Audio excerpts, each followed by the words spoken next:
पानी भर लाते हैं और कब्र पर डाल देते हैं। नाना अबू भी पहले वफात पा चुके थे, उनकी कब्र भी नानी के साथ ही थी। तो जब हम लोग पानी भरने के लिए वहां गए हैं और हम दरख्त के पास गुजरे हैं तो किसी चीज ने मेरे ऊपर जंप किया और वो चीज काफी वजनी थी।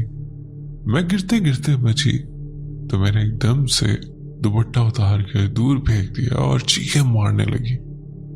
मेरी आंटी मुझसे 2 कदम आगे थी।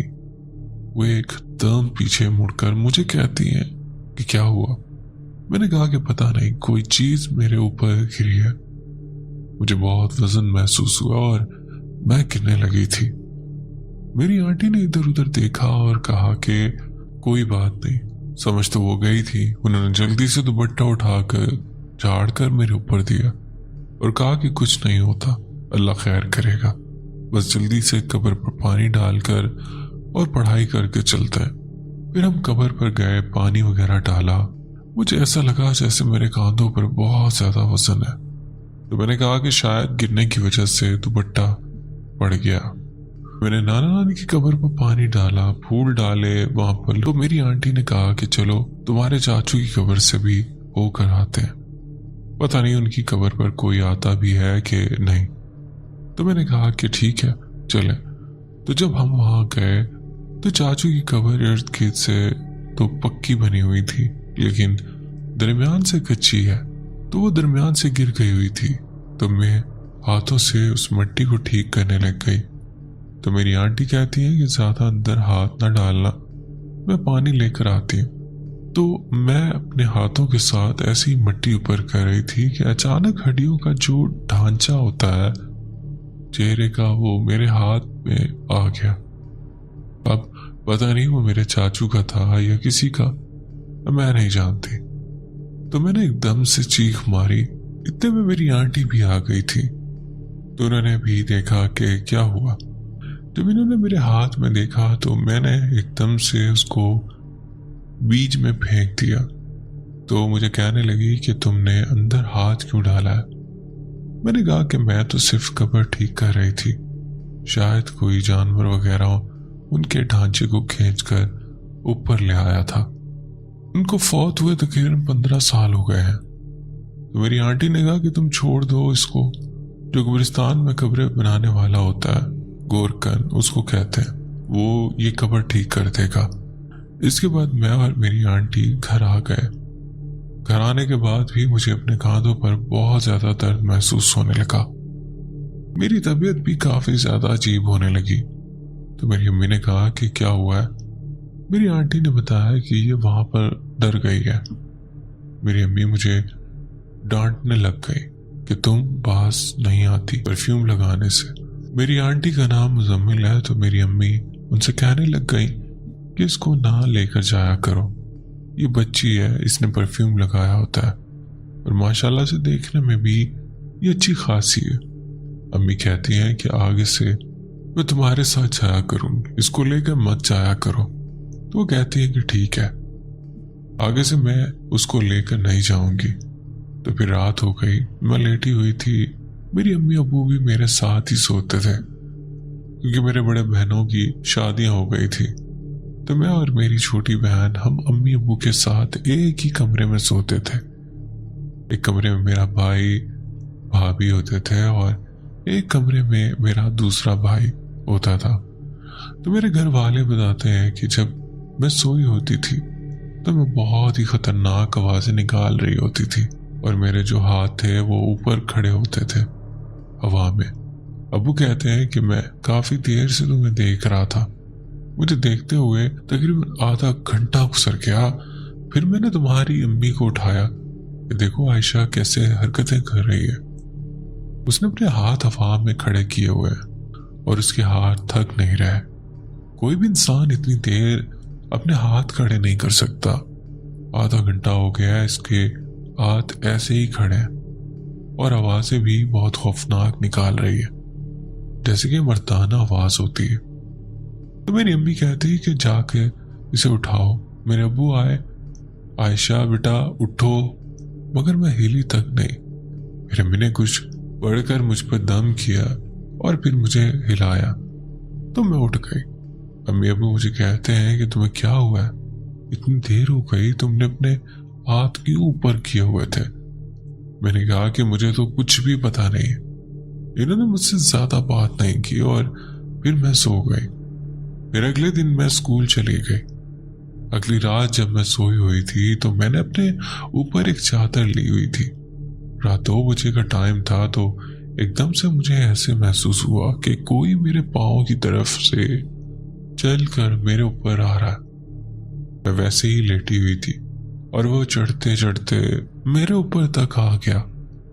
कमरे में बिल्कुल अंधेरा था, बाहर एक बल्ब जल रहा था जिसकी हल्की सी रोशनी खिड़की से अंदर आ रही थी। तो मैंने देखा कि एक बहुत ही काले रंग की कोई चीज थी, उसके सारे जिस्म पर बाल थे। उसने मेरे पेट पर हाथ रखा हुआ था। जब मैंने उसका हाथ अपने हाथ में पकड़ा तो मुझे महसूस हुआ कि बहुत वजनी हाथ है, बालों से भरा हुआ। तो मैं बहुत ज्यादा डर गई और एकदम से चीख मार कर उठ गई।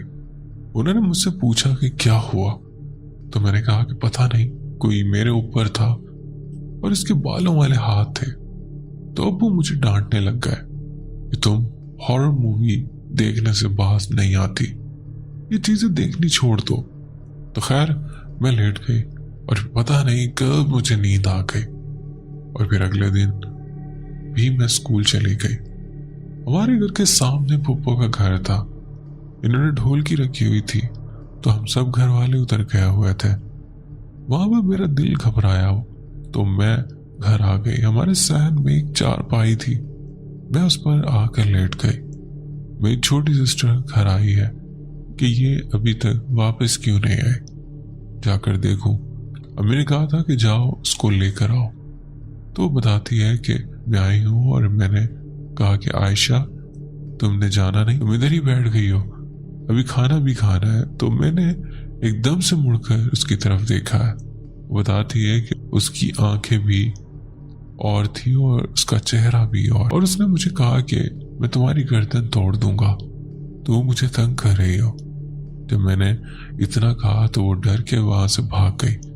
उसने जाकर अम्मी अब्बू को बताया। अम्मी अब्बू कहते हैं कि जब हम घर में आए तो वो तुम नहीं थी, वहां पर कोई और ही बैठा हुआ था। उसका रंग काला स्या था और इसके जिस्म पर बाल ही बाल थे। हम लोग 2nd फ्लोर पर रहते हैं।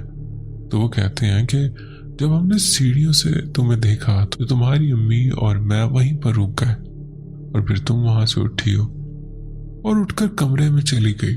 माशाल्लाह से मेरे अब्बू किसी चीज से नहीं डरते, तो वो फौरन मेरे पीछे अंदर आए हैं। मैं अपनी सही हालत में लेटी हुई थी। मेरे अब्बू ने कहा कि बेटा क्या हुआ है। मैंने कहा कि कुछ भी नहीं। इन्होंने कहा कि तुम खाना खाने के लिए उधर नहीं आई। मैंने कहा कि बस ऐसे ही मेरी तबीयत ठीक नहीं थी। तो मेरे अब्बू कहते हैं कि अच्छा चलो ठीक है। तो अब्बू ने अम्मी से कहा कि आप इसका खाना इधर ही लेकर आओ, ये खाना उधर ही खा लेगी। तो मेरी फुफ्फो उन्होंने काफी खुला खाना भेज दिया मेरे लिए। अब्बू कहते हैं कि वो तुम सारा का सारा खा गई और मैं परेशान होकर तुम्हें देखी जा रहा हूँ। तो मैं ऐसे खा रही थी जैसे तुम सदियों से भूखी हो। अब कहते हैं कि फिर तुमने थोड़ी देर बाद कहा कि मुझे नींद आ रही है। तो मैंने कहा कि बेटा तुम इतना ज्यादा खाना खा के अब लेट जाओगी तो तबीयत खराब हो जाएगी, क्योंकि हम सब बहन भाइयों की आदत थी कि हम खाना खाकर आधा पौना घंटा वॉक करते थे। मैंने कहा कि नहीं, बस मुझे नींद आ रही है। अबू कहते हैं कि मुझे ऐसा लगा जैसे तुम नहीं बल्कि तुम्हारे अंदर से कोई और बोल रहा है। और फिर तुम जब सुबह उठी हो तो मैंने तुम्हें कहीं नहीं जाने दिया, कोई मसला ना हो जाए। उन्होंने मेरी अम्मी से कहा कि इसको कहीं लेकर जाते हैं। मेरे अब्बू को किसी दोस्त ने बताया था, वो दम के लिए मुझे वहां लेकर गए। मेरे कांधों में बहुत ज्यादा दर्द होने लग गया था। मेरे अब्बू ने कहा कि लाओ मैं तुम्हारे कांधे दबाता हूँ। अभी हमारी बारी नहीं आई थी। वहां पर हम लोग इंतजार कर रहे थे। कोई चीज मेरे अंदर आ गई। मैं अपने अब्बू से कहने लगी कि तुमने मुझे यहाँ लाकर अच्छा नहीं किया, मैं तुम्हें छोड़ूंगा नहीं। तो इतनी देर में वो आदमी जिसने मुझे दम करना था वो उठकर मेरी तरफ आया। वो बाबा नहीं था, एक जवान आदमी था। اس نے سب مریضوں کو چھوڑ دیا اور کہا کہ اس کو اندر لے کر آؤ، تو میں اندر نہیں جا رہی تھی۔